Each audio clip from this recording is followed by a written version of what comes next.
వనస్థలిపురం డీమార్ట్ వద్ద ప్రైవేట్ వాహనాల పార్కింగ్తో ట్రాఫిక్ అవస్థలట.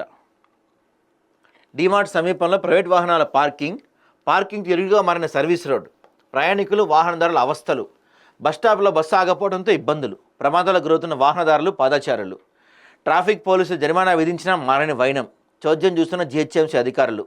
వాహనాల పార్కింగ్ లేని డీమార్ట్కి అనుమతి ఎలా ఇచ్చారు? తక్షణమే చర్యలు చేపట్టాలని కోరుతున్న ప్రజలు. అసలు ఇక్కడ మెయిన్ థింగ్ ఏంటంటే, ఇక్కడ పెడుతున్న వీళ్ళదిగా తప్పు, ఇక్కడ పార్కింగ్ చేస్తున్న వీళ్ళదిగా తప్పు. డీమార్ట్ లాంటి ఒక పెద్ద షాపింగ్ కాంప్లెక్స్కి పార్కింగ్ లేకుండా పర్మిషన్ ఎట్ట ఇచ్చారు? సహజంగా ఇలాంటి పెద్ద పెద్ద వాటికి పార్కింగ్ చూపించితేనే పర్మిషన్ ఇస్తారు. మరి డీమార్ట్ అనేది ఒక పెద్ద దీనికి చాలామంది జనం వస్తూ ఉంటారు, ఎప్పుడు విపరీతంగా ఫ్లోటింగ్ ఉండే ఒక మార్ట్ అనమాట. మరి దానికి పార్కింగ్ పర్మిషన్ లేకుండా, పార్కింగ్ ప్లేస్ లేకుండా పర్మిషన్ ఎలా ఇచ్చారు? అన్ని చోట్ల ఇంతే ఉంటుంది. చాలా చోట్ల పార్కింగ్ లేని డీమార్ట్లు చాలా చోట్ల ఉన్నాయి కదా మనకి. అటన్ని దగ్గర కూడా చాలా పరిస్థితి ఇలానే ఉంటుంది. పరిస్థితి రోడ్లపైన వాహనాలు పెట్టుకొని పోతూ ఉంటారు. మరి ట్రాఫిక్ పోలీసులు చూస్తూ ఉంటారు, అధికారులు చూస్తూ ఉంటారు. ఎందుకు వాళ్ళపై కఠిన చర్యలు తీసుకోరు? ఎందుకు డీమార్ట్ని సీజ్ చేసే ప్రయత్నం చేయరు? ఇది వనస్థలిపురంలో అంట. ముఖ్యంగా సాయంత్రం సమయంలో ఈ ప్రాంతం మొత్తం ట్రాఫిక్ నిలయానికి కేంద్రంగా మారుతుంది. డీమార్ట్కి వచ్చే కస్టమర్లు తమ కార్లు, బైకులను రోడ్డుపై, ఫుట్పాత్పై నిలిపివేయడంతో రోడ్డు వెడల్పు తగ్గిపోతుంది.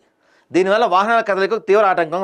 అదే ఇక్కడ ఇప్పుడు కార్లు పెట్టారు కదా, ఇదే ప్లేస్లో ఎవరైనా చిన్న చిన్న వాళ్ళు వ్యాపారం పెట్టుకున్నారు అనుకోండి, లైక్ పానీపూరి బళ్ళు కావచ్చు, లేకపోతే ఏమన్నా చిన్న చిన్న రోడ్ సైడ్ వాటిని ఏమంటారు, రోడ్ సైడ్ వ్యాపారం చేస్తుంటారు కదా, అదే వాళ్ళు పెడితే మాత్రం పోలీసులకి ఎక్కడ లేని ఆవేశం వచ్చేస్తుంది. పోలీసులకి అధికారులకి ఎక్కడ లేని ఆవేశం వచ్చేసి ఆ వెహికల్ చేసుకొచ్చి వాటిని టోయ్ చేసి తీసుకెళ్ళిపోతూ ఉంటారు. మరి ఇవి మాత్రం కనపడవు వాళ్ళకి. కనపడకున్నట్టు నటిస్తారో తెలియదు వీళ్ళు. అత్యవసర సేవలైన అంబులెన్సులు, ఫైర్ ఇంజన్లు ఈ మార్గం గుండా వెళ్ళాలంటే తీవ్ర ఇబ్బందులు జరుగుతాయి. అలాగే బస్టాప్లో ఆగలేని పరిస్థితి వస్తుంది. దీంతో ప్రయాణికులు అవస్థలు పడుతున్నారు. పిల్లలు, వృద్ధులు రోడ్డు దాడేటప్పుడు ప్రమాద భయం వెంటాడుతుంది. గత కొన్ని నెలల నుండి పాదచారులకు, వాహనదారులకు ప్రమాదాలు జరుగుతూనే ఉన్నాయి. ట్రాఫిక్ నిలిచిపోవడంతో వాహనాల నుంచి వెలువడే గాలి, పొగ వల్ల ఇక్కడ భయంకరమైన ట్రాఫిక్ పొల్యూషన్ ఏర్పడుతుంది. ఈ పరిస్థితి సుష్మా థియేటర్ చౌరస్తాలోని మరీ దారుణమైన పరిస్థితి. రైతు బజార్ నుంచి వచ్చే వాహనాలు జాతీయ రహదారి ఎడమవైపు తిరగాలి. హయత్ నగర్ నుంచి వచ్చే వాహనాలు డీమార్ట్ సర్వీస్ రోడ్డుకు మలుపు తిరగాలి. ఆ చౌరస్తా దగ్గర తీవ్రమైన ట్రాఫిక్ జామ్ అవుతుంది. వాహనాలు ఒకటికొకటి ఢీకొని ప్రమాదాలుగా మారుతూ ఉన్నాయి. రోడ్డుపై నడుస్తున్న పాదచారులు ఢీకొని మరణించిన వాళ్ళు విగతజీవిగా మారి దుర్భర జీవితాన్ని అనుభవిస్తున్న వాళ్ళు చాలామంది ఉన్నారు. రోడ్డుపైకి వస్తే తిరిగి ఇంటికి వెళ్ళే పరిస్థితి రావట్లేని ప్రజలు భయపడుతున్నారు. వెంటనే మరి దీనిపైన చర్యలు తీసుకుంటారా చూద్దాం. ట్రాఫిక్ సిఐ గారు ఏమంటున్నారు? గట్టు మల్లు గారు, వనస్థలిపురం డీమార్ట్ పరిధిలో పార్కింగ్ చేసిన వాహనాలు జరిమానా విధిస్తున్నామని, అయినా మళ్ళీ అక్కడే పార్కింగ్ చేస్తున్నామని చెప్పారు. ప్రతిరోజు మాకు ట్రాఫిక్ పరిస్థితి నియంత్రించడం కష్టంగా మారింది. డీమార్ట్కి వచ్చే కస్టమర్లకు సర్వీస్ రోడ్ను ఆక్రమించుకొని పార్కింగ్ చేస్తున్నారు. ప్రతిరోజు మీరు ఫైన్లు వేస్తున్నా ఇంకా పార్కింగ్ చేస్తున్నారంటే మీరు డీమార్ట్కి నోటీస్ ఇవ్వాలి కదా సార్. మీ వల్ల ట్రాఫిక్ జామ్ అవుతుంది, క్లియర్ చేసుకుంటారా లేకపోతే మిమ్మల్ని సీజ్ చేయమంటారని మీరు డీమార్ట్కి నోటీస్ ఇవ్వాలి కదా.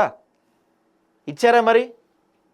దీంతో తరచూ ప్రమాదాలు జరుగుతాయని తెలిపారు. డీమార్ట్కు సరైన పార్కింగ్ స్థలం లేకపోవడం వల్ల అనధికార పార్కింగ్ రోజు రోజుకు పెరుగుతుందన్నారు. ఈ సమస్యకు సంబంధించిన జిహెచ్ఎంసీ అధికారులకు ఎన్నిసార్లు విన్నవించినా వాళ్ళు స్పందించడం లేదంట.